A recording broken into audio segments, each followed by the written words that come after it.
So I don't over time. All right, well, thank you guys for coming to the first talk of the semester for CU Prime talk series.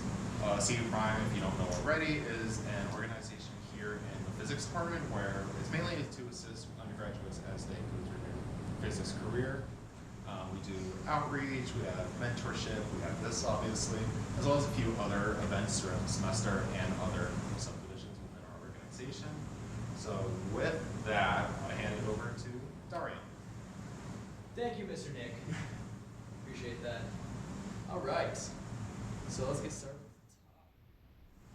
So I'm going to talk to you all today about my talk is called From Stars to Black Holes, Unlocking the Universe with Heterodyne Interferometry. So let's get right into that. And as an overview of our talk, we're going to talk about how do we get here.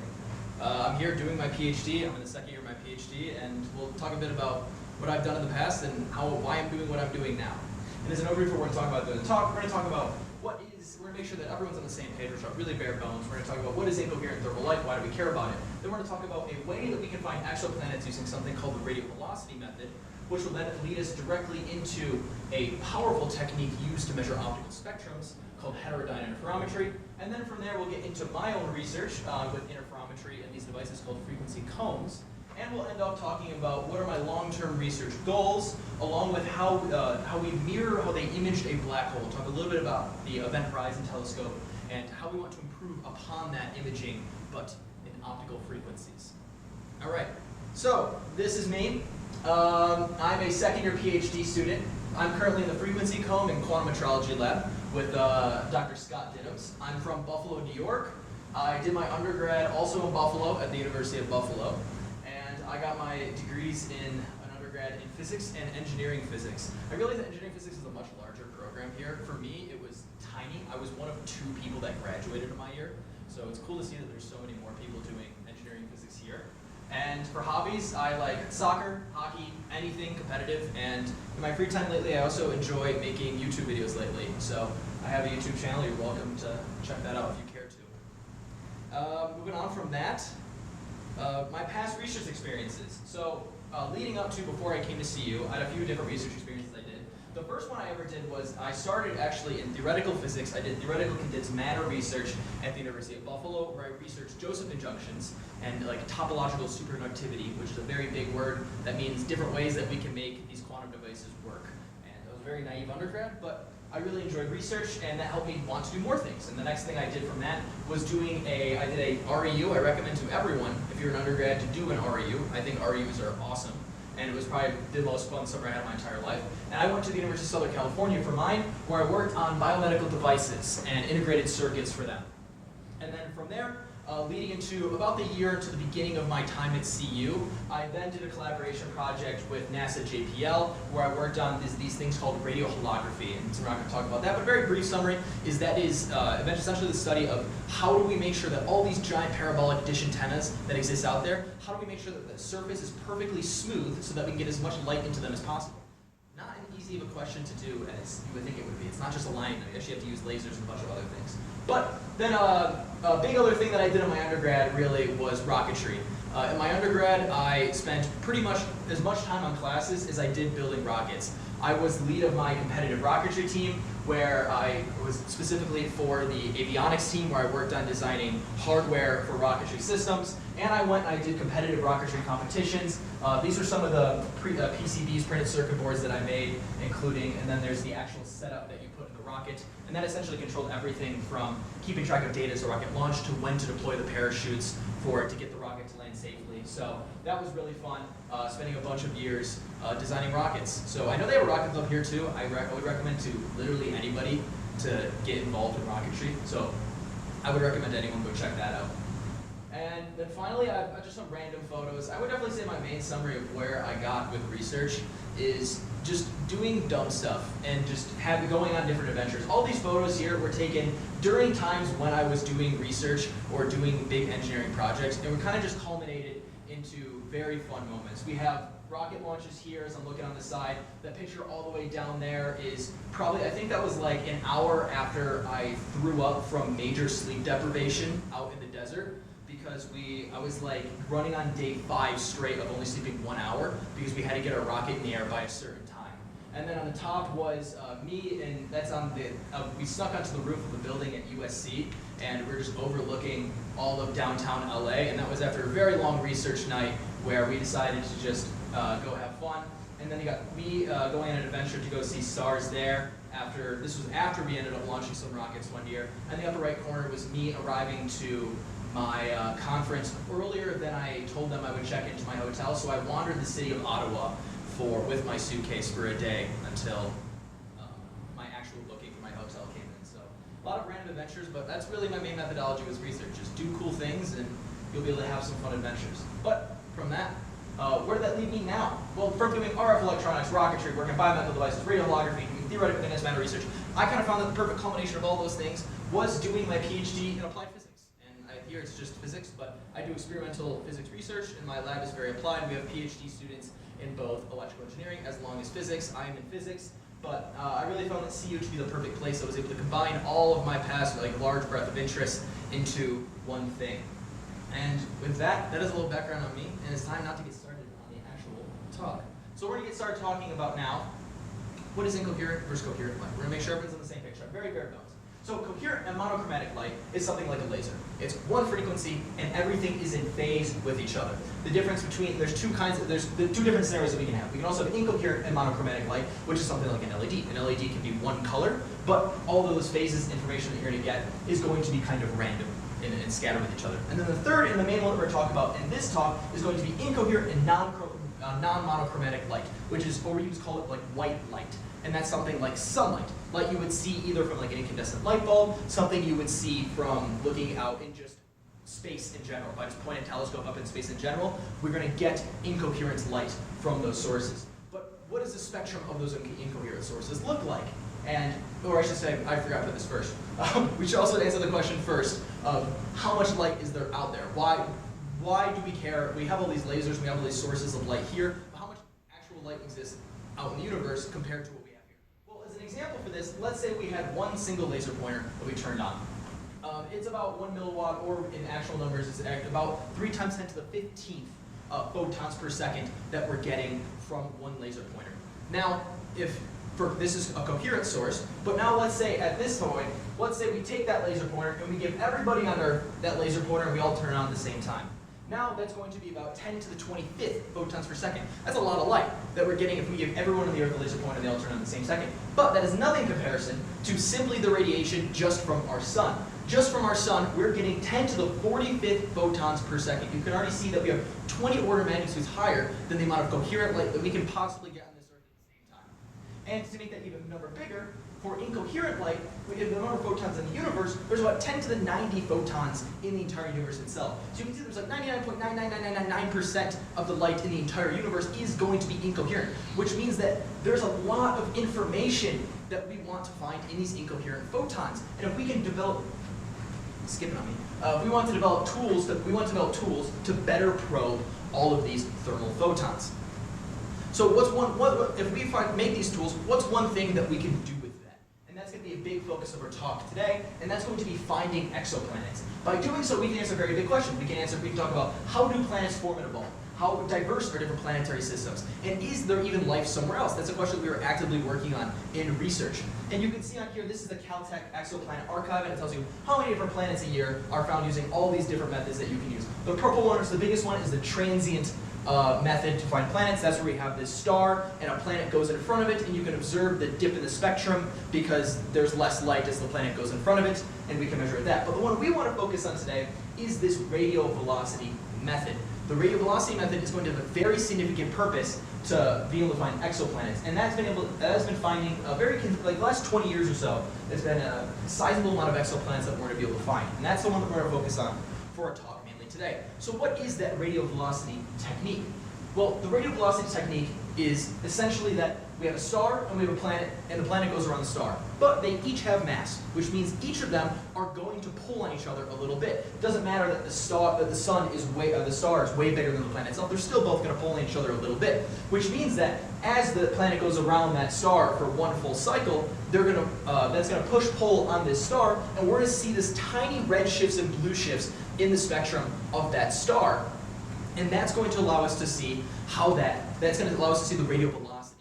The difference between, actually let's talk about this first. So this method was published, was given a Nobel Prize a few years ago for the discovery of this method. And the paper that was able to do this for the first time found a Jupiter-sized planet around about a sun-sized star. And that was a very, very big method to be able to find exoplanets in this new kind of way.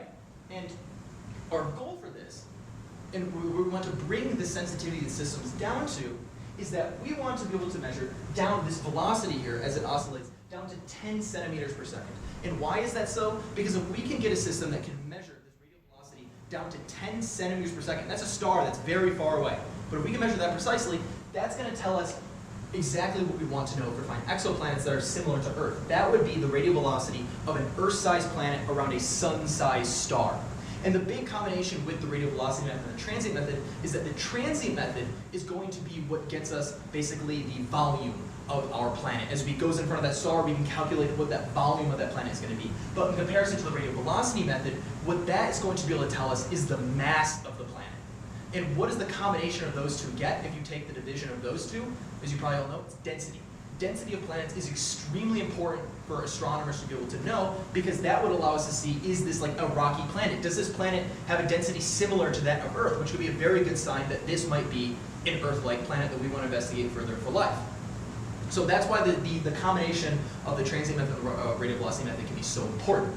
Now, let's talk about how we're actually going to do this in practice, which requires looking at black body radiation itself. I told you to think about it as it's just white light, but in reality, you might have already heard that it follows this black body spectrum. The spectrum came about, it's called the Planck distribution. That was the finding, the model for this spectrum was the foundation of quantum mechanics itself, but in the ideal case, depending on the temperature, you would get this ideal shape of that black body spectrum.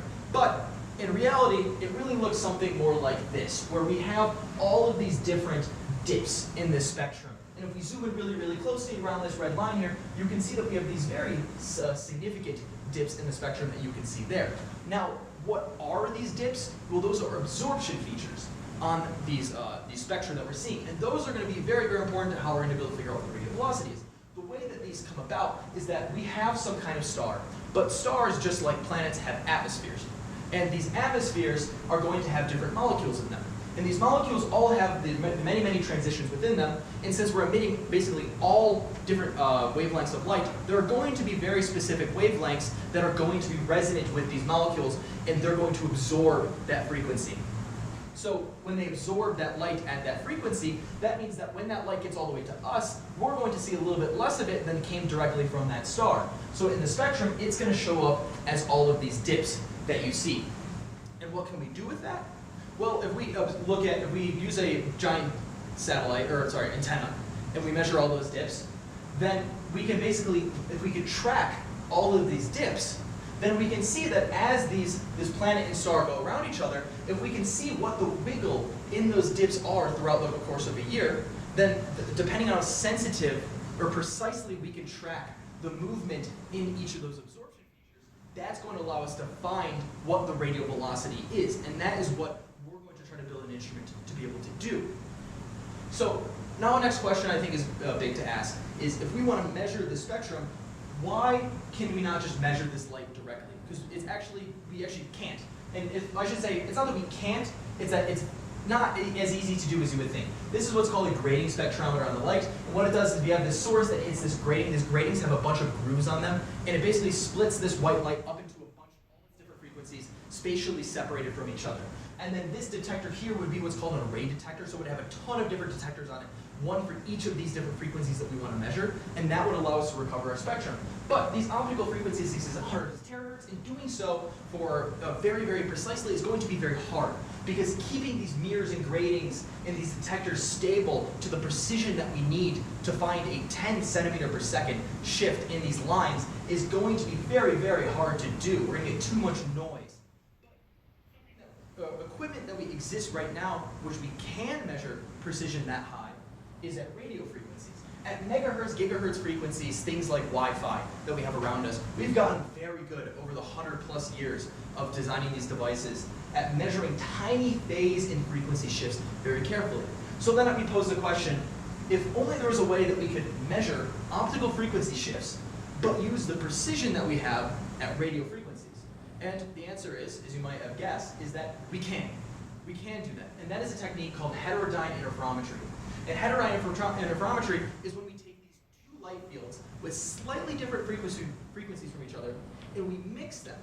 So that, and we mix them in a way such that their amplitude and phase information is going to be preserved, and we're on the output of this, we're going to get a signal that is in the RF domain, so a much lower frequency, which we have equipment which is very good at detecting. And the way that we're going, and so basically this is our reference here, and we mix that with some kind of signal that we want to actually measure. And then the output frequency is going to be the difference between those two, and we're going to be able to measure that right there. But how does this? Can I prove to you that this is going to maintain our amplitude and phase information? Yes, it's actually, this is going to be the most mathy slide of the entire show, but presentation. But let's go over that real quick. So if we pretend on our reference signal is going to be that electric field right there, and our incoming signal is going to be that equation right there. They each just have their own phase and their own frequency. If we look at these on a detector measures intensity. Intensity is equal to the electric field squared, and since we are looking at the sum of both of these, if we expand this term, we get this cross term right here, and this is the term that we want to look at. This is just a known trig identity for expanding this term. You're going to see that it's going to split up into the difference between these two frequencies and difference between the two phases, and the sum of these two phases, and the sum of the two frequencies and sum of the two phases. That sum term on a detector is so fast, because remember, this is an optical frequency plus an optical frequency, that it's going to be way too fast for a detector to be able to see the changes in, so it's effectively going to average to 0 on the detector. That one's not going to exist. But what does stay, and what is a much lower frequency, is going to be this subtracted term. So this subtracted term that we get out, this intensity that we get out of this detector, is going to be equal to this term right here, where you can see that we have maintained a measure of the phase and of the frequency and of the phase. But the important thing to see here is that this is a relative shift, right? This is an absolute measurement. This is, we have a reference, and we've measured the relative shift from that reference. But that is still very, very powerful information to know, because in the end, for the radio velocity method, that's what we're trying to measure, a shift. Yeah, most important takeaway, phase and frequency information are going to be preserved. So now, let's say we want to do that instead of with another coherent source, as the last example kind of showed, like a laser-looking source. What if we wanted to do that with incoherent light? We talked about that has this spectrum with all these absorption features. It works the exact same. There's no difference in it.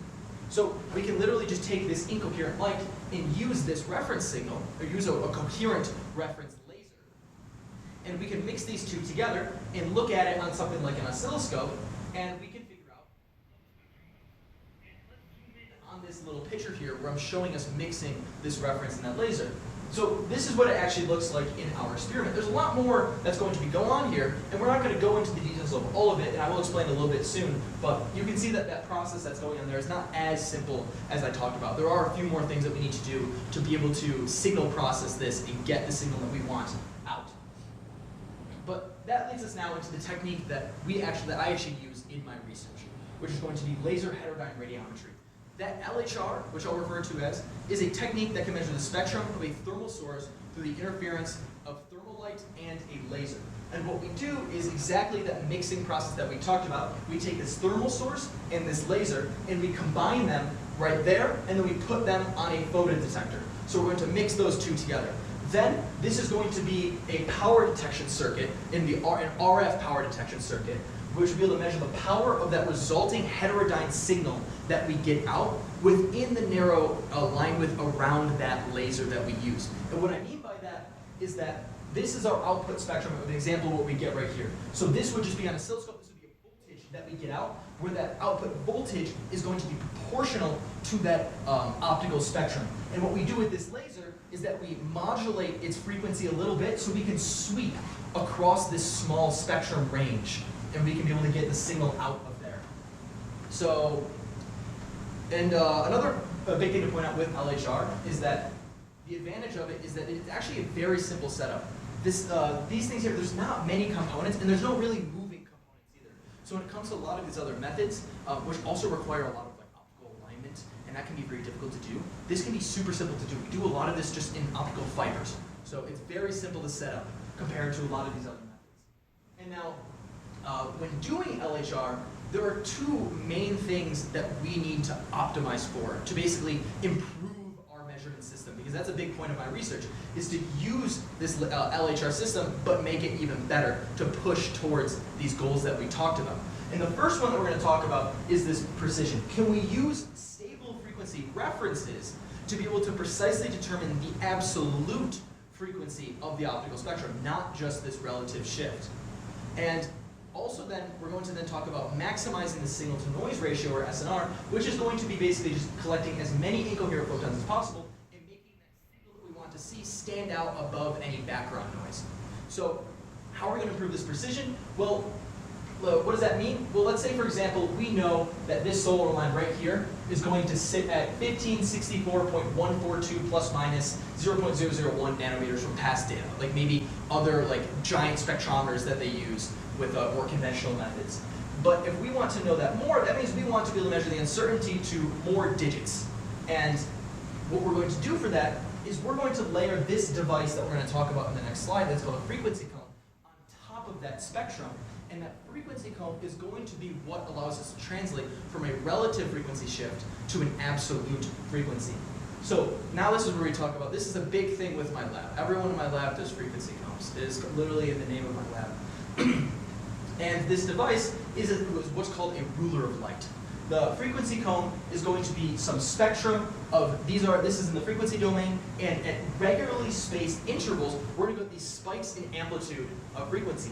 Almost like there's a bunch of different little lasers sitting at all of these different frequencies. And the powerful thing is that we have an equation which can tell us exactly what the frequency is of all of these, we'll call them cone ticks, in this device. And the big thing that I mentioned with this is that it's the only tool we have, the only tool that can connect the optical and the frequency domain. This is the only way we can do it. So that's why that makes this tool so powerful in so much astronomy research that's being done today, especially for spectroscopy. And the way that we make one of these is using what's called a mode-locked laser. So if we have a cavity, we all know that if we have a cavity and we put some oscillating signal into it, there's only certain standing modes that can exist in this cavity. And what a mode-locked laser is that if you take all of these different modes that can exist, and if you can find a way to align all of the peaks so they all constructively interfere with each other at some point, then when they all constructively interfere with each other, on the output, we're going to get this kind of wave packet-looking pulse on the output. Now, to turn this into a cone, that's a packet time domain. If I do a Fourier transform on that, then I'm essentially, instead of this period, we're going to turn that this period here into this frequency, or this repetition rate, which is FR, what that's called, and that's going to be the gap between each of these spikes. But if we have an infinite amount of time between each of these signals that I'm sending, that means that 1 over infinity is going to be 0, and I'm going to get basically this continuous spectrum out. But now what if I do what's called sending a pulse train, where now I have a finite amount of time between each of these pulses? What that's going to do is use the same equation. 1 over a finite amount of number means that we're going to get a discrete spacing of these ticks in the frequency domain, and that is going to be the frequency cone shape that we talked about. There's one other variable in the cone equation that I mentioned. So now we know how to figure out what is the spacing between all of these little ticks that we see. But there's also this offset frequency, F0. And that is going to come from the fact that as we look at each of these pulses as they go out individually, the phase of these packets are going to shift with respect to one another. And that's a global shift. But that global shift, what makes the cone so powerful, is that every single one of these teeth are going to shift together. So if you know the location of one of these cone ticks, then you know the location of all of them. And that is a perfect frequency reference for using LHR. So that's going to combine the fact that with LHR, it's a relatively simple setup that can get us a high SNR, and we can use the precision of these frequency cones. And the way that we add that to our system is the exact same heterodyne process that we talked about. We take this laser, and since we already talked about how we heterodyne that with the thermal light, we're also going to heterodyne that with our frequency cone, so that on the output here, we get these two overlaying plots. We get this absorption feature that we talked about there, but then under it, we're going to get that frequency cone, which we can layer on top of it. And now that is now turned our relative frequency shift into an absolute frequency measurement. So that is very, very powerful to be able to do. And now we can start focusing on how can we make that signal, now that we know how to figure out what the precision of that measurement is, can we talk about how to improve the quality of that measurement, or signal to noise ratio? I don't know if everyone knows what signal to noise ratio is. I'm going to pretend no. So just very quickly, signal to noise ratio is just defined as the ratio of the amount of signal we have versus the amount of noise we have. And it's literally just you take the noise, and then you take the signal, and then you take the voltage levels of those, and you divide them. This would just look at like of that noise. And then this is actual data that we have looking at an iron line on the sun, where to figure out what the signal to noise ratio of this is, we literally look at that difference there, that signal, and then we look at the variance off of that absorption feature, and that is going to be your noise. Take the division of those two, boom, there's your signal to noise. And now we want to be able to push. So now we want to think about how can we push that signal to noise ratio farther and farther things more and more precisely.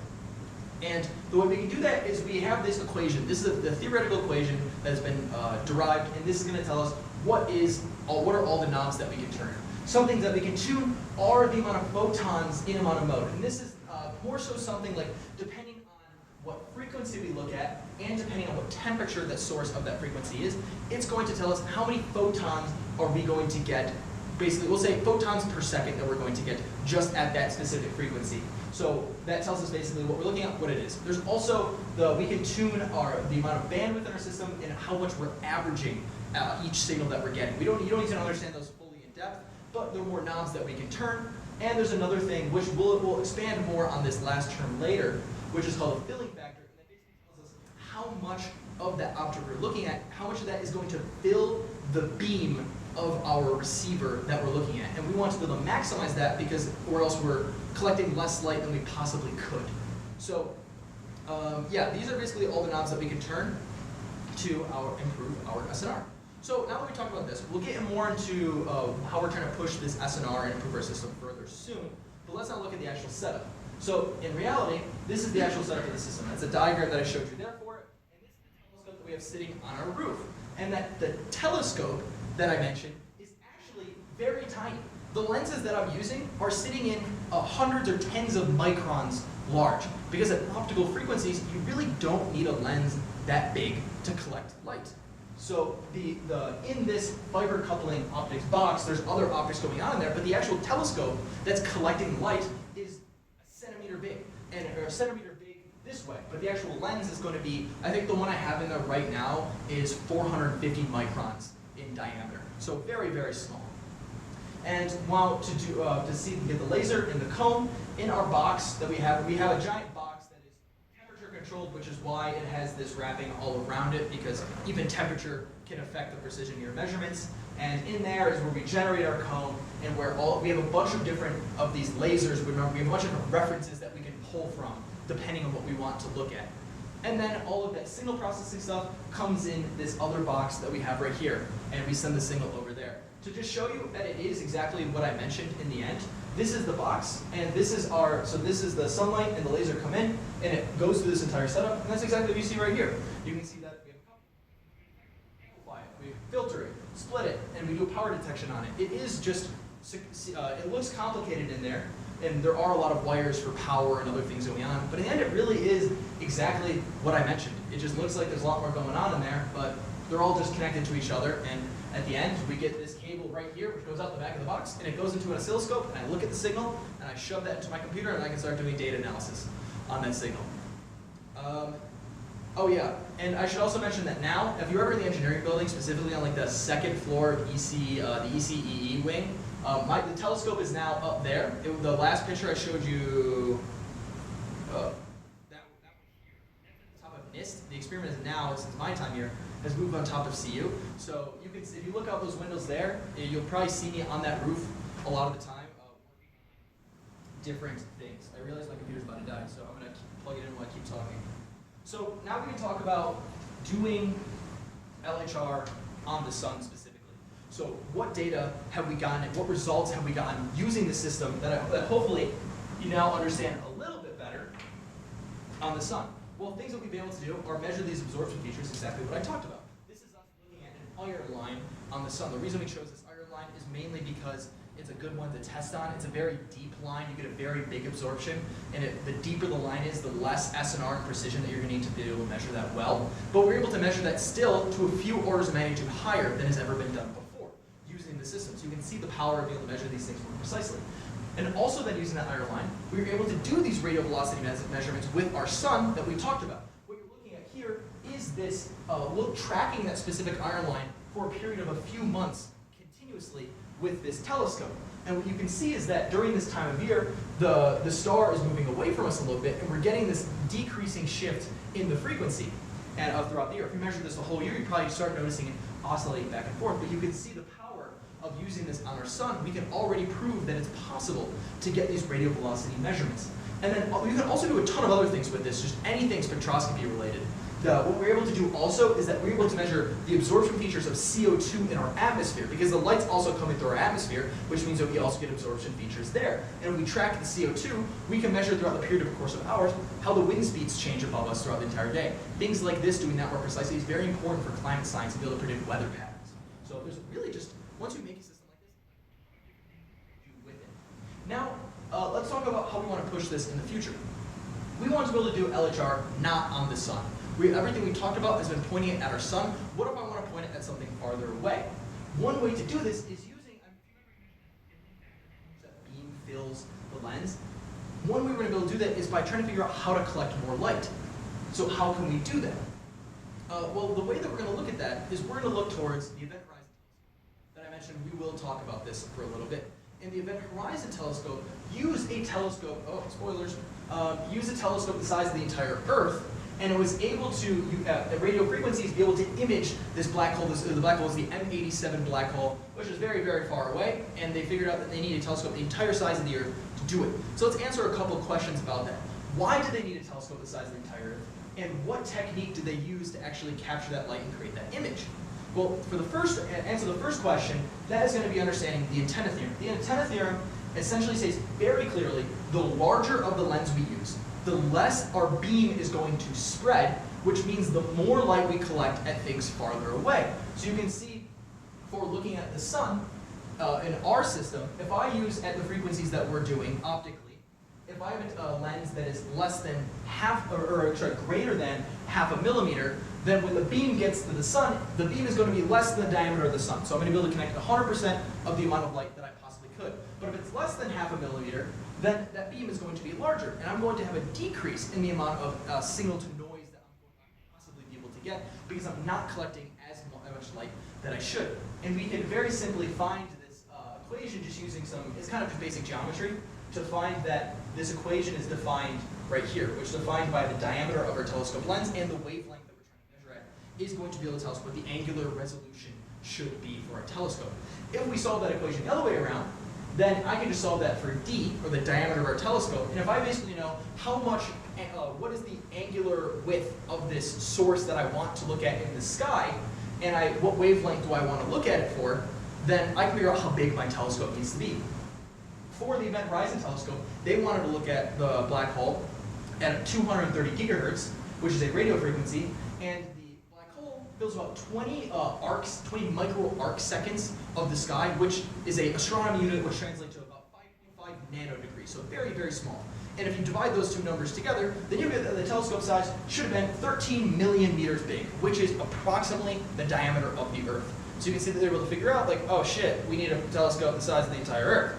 But they were able to do that. And also a quick tidbit on why do they do this at 230 gigahertz. I think that's a cool thing to know, and that's because simply think of the fact that if I close all the windows and I turn all the lights off in this room, you can't see. But if you take out your phone, you still got Wi-Fi.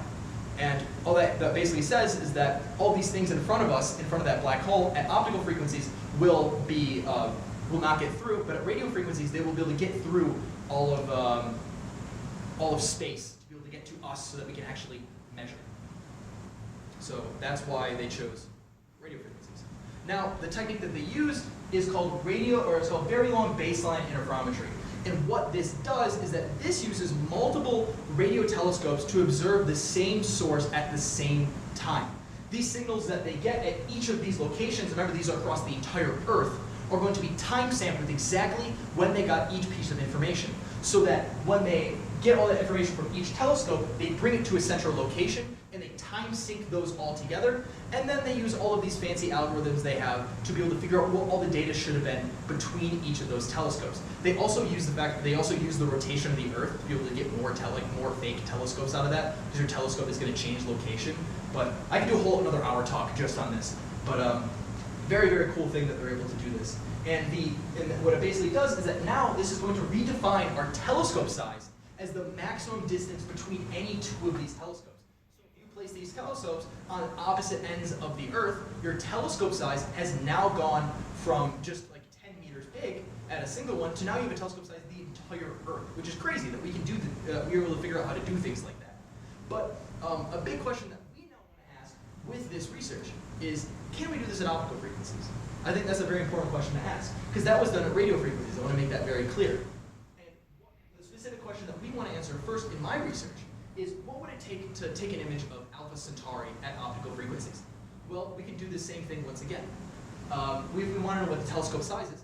Let's say I want to look at 1.5 microns. Well, a 1550 nanometers is a very, very common wavelength to be able to want to look at in general. It's also the most common optical fiber that light wavelength works well in. And if we want to look at Alpha Centauri, the binary star system out there, that's going to be about 12 arc seconds, which translates to about 0.0033 degrees. And if we run that math through, then that's going to tell us that our telescope size needs to be about 15 to 20 meters. Now there is an optical telescope that they're working on in Chile, which I think will be open about 2028, assuming it doesn't get delayed. Things always get delayed. But that should be about 30 meters. But right now, the biggest optical telescope that we have is the GTC telescope, which is off of the Canary Islands. That's on the west coast off of about where Morocco is in Africa. So you can see that already we don't have a telescope that can do that. And that's just for the closest star. Yeah, 5 minutes? Sounds good. That's perfect, actually. So you can see that we already don't have an optical telescope that can be able to do this. And what if we want to look at even farther things? Then we need a telescope that's even bigger. So that's where we turn back to what they did for the Event Horizon telescope, and where we want to see, can we do baseline, very long baseline interferometry, but at optical frequencies. And we have a methodology in how we think that we can do this. And this is what my research actively is working on, trying to be able to figure out. What if instead we use frequency cones that we talked about, and we use those as our reference, and we tried to look at all of these different wavelengths at the same time and mix those with our thermal light. What that's going to be able to do is that, just like we talked about with doing this at radio frequencies, the shorter wavelength means that our resolution is going to be much, much higher.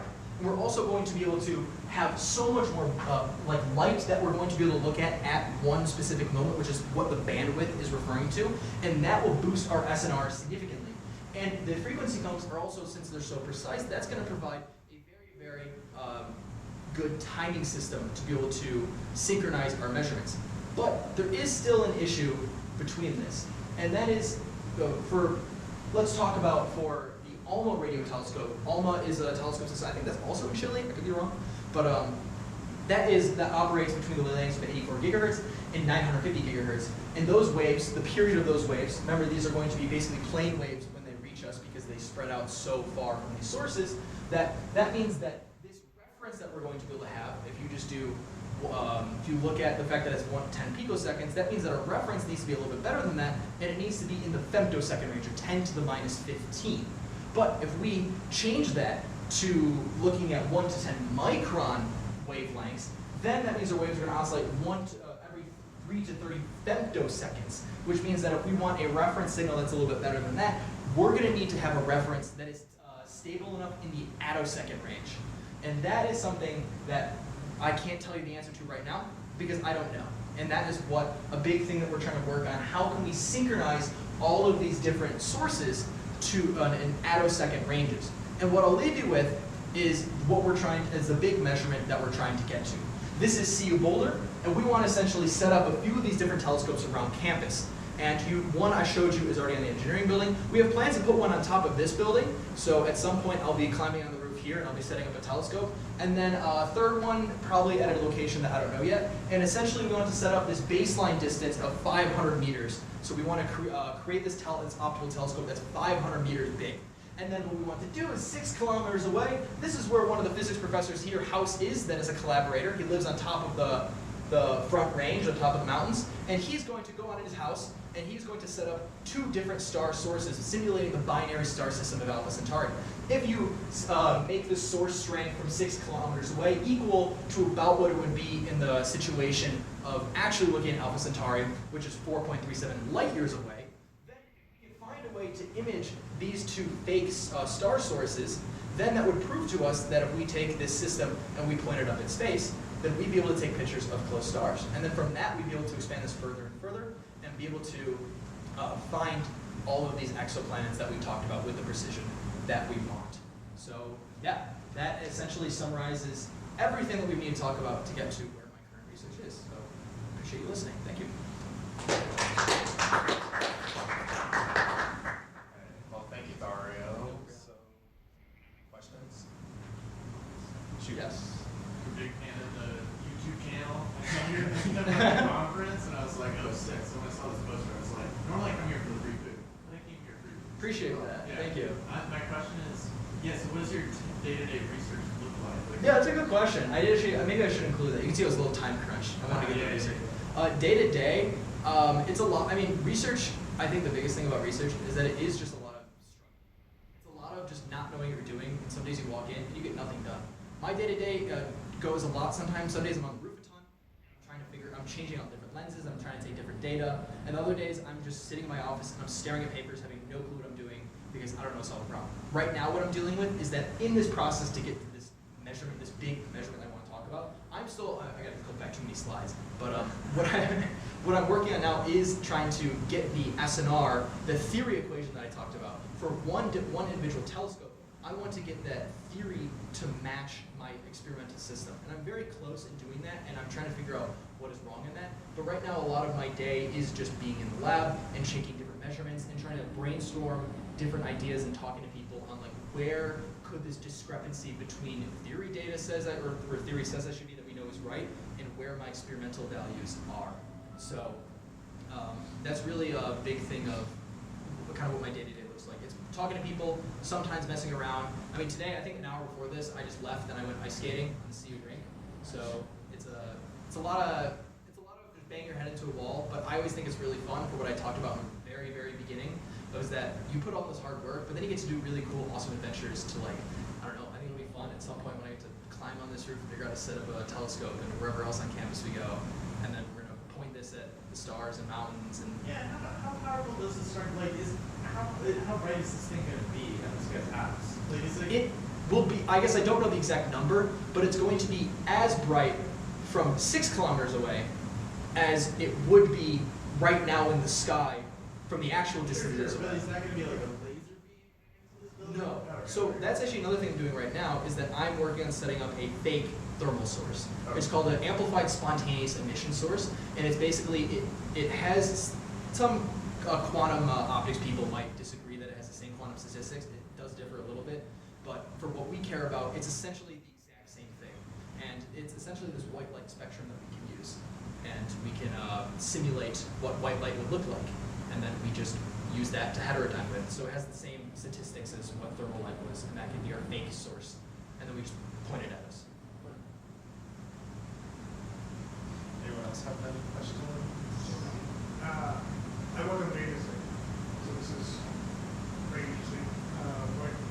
So if you go back to your slide where you have, when you're doing radial velocity and math for that. So in heterodyne RF at least, when we do this, we expect that,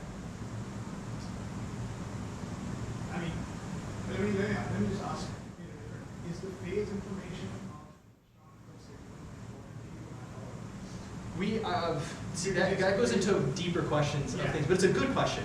And the way that my advisor put it is that we're really good at measuring frequency, with especially frequency combs. So push everything you can into getting good frequency data, and don't care as much about phase as much. And what that goes into is that, well, my part of this is you can see that I'm working on this surrounding instrumentation of taking this measurement. I didn't talk a ton about frequency combs. I only introduced them as a concept. There's other people in the lab that all they're doing is working at developing better frequency combs. And they're actually developing what are called squeezed combs. So they use the effect that you can do what's called squeezing light to make it so we know our frequency information better than we know our phase information. And we basically use the fact that, let's say, let's set this up in the system so we don't care about phase, and we only care about frequency, and then we don't care that we're squeezing, or that we're making our phase information worse, and we're making frequency better. So we basically, the way that we calibrate that is by making better combs. And that's not as much of what I do. I'm working on this instrumentation, and right now most of my work is surrounding around what I talked about secondly, the SNR, of pushing that as far as we can. But other people in the lab are going to be working on the opposite end of that problem, which is the precision of can we make better astrocombs to be able to calibrate these measurements better. Because the frequency comb is essentially our calibration axis. That's what we're referencing these optical spectrums to. That makes sense. Yeah, I've told you, I guess there's not much more offline. But I just wanted to, because you wanted to actually point out the difference between the phase and frequency as well. The way I understand wave velocity, in order to actually pinpoint whether it's an exoplanet, it's a spectroscopic technique and it doesn't have any phase information that's coming from the thermal source. Right? So even if you had no phase information, you can really exquisite spectroscopy and frequency. Essentially, you can still determine the presence or absence of these. Exactly. Yes. Yeah, because these spectrums that I'm showing here, this is the frequency axis that I'm showing. There's nothing to do with phase. Yeah, I'm just looking at how much I can see those frequencies shift because we're looking at Doppler shifts. Yeah. Yeah. The thing there is, so when you construct the actual frequencies, you're doing the power measurement in the frequency versus, and you're integrating something to the planet. I'm familiar with the other side of it. So in the other side, if you're heterodyne something, then your incoming signal is also is going to be at least kind of, at least in radio reception, in communications reception, where your phone is with heterodyne media and everything else is kind of, you have the same source, and so it maintains its phase information with respect to itself. You don't know the absolute phase, but the phase is not varying with time as well. For a thermal source, where there's no relationship between phase at instant T1 and phase at instant T2 and phase at instant T3, so there's stuff. All sorts of phases coming in, right? Even though they could be like, like you had that slide with different phases at the same frequency. Now, when you put that through a detector, you're trying to build up and measure the power at a particular frequency. The power, unfortunately, is also dependent on the phase. Right, so your intermodulation, your IAC, is going to be dependent on what the phase is of that. So if you have something that's constantly varying in phase with time on the scale of your integration, then you actually accurately reconstruct the frequency spectrum like this. Then you all of that put into one sentence. If you had phase fluctuations in your astronomy signal from the star on the same scale as what you're integrating, then you could potentially see a dip that doesn't exist. And then that could be a confounding, confusing signal for an actual emission. Right? So that's the thing. Yes, I think maybe I can answer that well, in that the way that we're doing it with this technique is that instead of looking at all of these different dips and trying to measure this larger spectrum, we're picking one dip. We're going to look at the spectrum of one single dip. And that's the one we picked out, the iron line. That is a very deep dip compared to any other tinier dips that you might be able to see through maybe more measurement.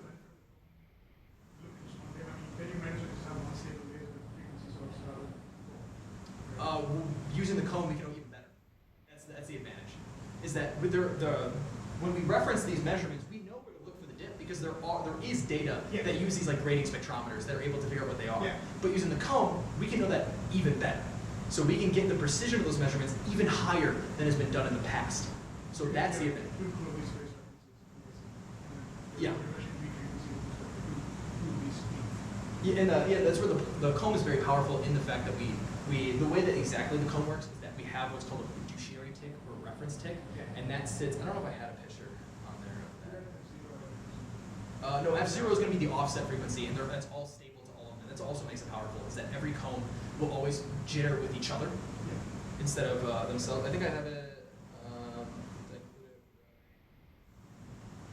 And it also depends on the jitter and your repetition rate. Jitter what? The jitter and your repetition rate. Yes, you're right. Rep rate jitter is something that we deal with. My knowledge of frequency cones is definitely a little bit worse than other people who work on them directly, but doing all those things is why that is an entire PhD that people are working on itself. That's why we have people that work on the quantum cones, that work on the squeezing of the cones specifically, and we have people that are working on just specifically cones for astronomy, and like how can we make these cones that are specifically tuned to be very stable for these applications that we're talking about. But yeah, no, you're completely right in everything you said, and the simplest answer I give is that they are precise, and you can do those things, but this does it better. Yeah, just to give you some background, because I'm getting into the weeds of this thing, and Yeah. I don't know if you guys can do this with me, but the point is that on my research, at least, I'm also a student VC, so my research is to kind of like read those solutions because of the curves. And one of the things I'm doing as part of that is we install a sensor to detect noise. So there's a whole bunch of radio frequency noise from all the satellites and things. You can't shield the radio telescope anymore, putting in the area. Satellites. And they're all emitting frequency source. So the idea for us is to try and subtract the interference from even measurements like EHDs. So what specifically when it comes out with lighting is I put up my own antennas around the radio telescope. And these are not nearly as powerful as the radio telescope. My point is to try and find local interference so somebody can work from near the telescope.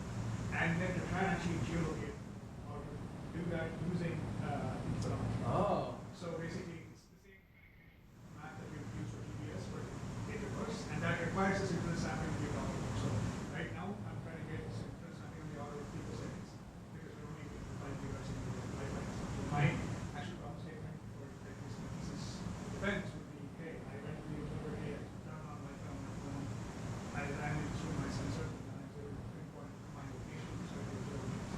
So the distributed timing thing is a whole different beast. I believe that. Like my baseline distances are maybe of the order of campus. So one of my antennas is about say maybe a kilometer, a little bit more than a kilometer, and even at femtosecond, picosecond kind of timing, I have to rely on what the observatory is using for their interferometry. There's a bunch of issues. Attosecond, I don't know how to approach that problem. I couldn't tell you either. That's another lab. Thomas Shibley. He does mostly timing stuff. And that is like. Concept even to try and get attosecond position across the sewer? Like what's the? I wish I could even tell you I understood it well. It's so like that is so like exactly where we're trying to think that I don't even have a great answer for you. But we know it's something that we need to figure out how to solve. Yeah. So if talking to them, they might have some better ideas. But I guess I'm not working on that part exactly, so I really don't know. And it's so new right now that we're like really like that is exactly. I don't know. Yeah. No, I mean that's where our phase discussions were going. Yeah. That makes sense. Yeah. I never even get me out. I was talking to Scott when I read that this was one of the projects in the offing. And yeah, it's nice to see like get off and get that whole bunch. Yeah, we're trying to. We have one telescope working, and we're trying to basically do everything we can with one. There's other things we're trying to do also to get more sun. We're trying to look at Alpha Centauri. You would need like a 10-meter telescope to point and actually look at Alpha Centauri, but I can do the analog situation where if I just take a tiny telescope, then specifically the one that we calculated is 50 microns large, and I just point at the sun. It's the same analog situation. This is for the synchronization. Yeah. So that's something that I'm very soon, once I figure this problem working right now, that will be what I lead to. Is then can I prove that with just one telescope that I can get a signal to noise larger than one, just looking at the sun with an analog Alpha Centauri situation. And then we kind of were like, okay, look, this is possible. And now what are other ways we can do that? I can use more lenses. Let me just put an array of lenses in there that are all 50 microns large. And now I get my SNR increased by the square root of the number of lenses that I have. So there's a bunch of, there's so much more that I can get into with this. I'm definitely going to take you up on offer. Yeah. And you might ask me good questions that I don't know the answer to, which would be great, because that would mean that I should go find them. Okay, so if anyone else has any questions, we're going to just wrap it up right now if you can put it on to the last slide. Oh, yeah. Yeah. Talk to Dario after this, but before everyone actually leaves or asks questions, If you don't mind, go back one. If you could also just fill out this feedback form. There we go. If you can just scan the QR and ask for the feedback, we appreciate it. We appreciate you coming out tonight. The next CU Prime Talk will be in 2 weeks, February 17th, same time, same room. I believe it is Maggie Huber presenting. I don't exactly know what they do, to be honest, but they do something with astrophysics. I at least knew that, so please join us now. So thank you. And also one more round of applause for Dario.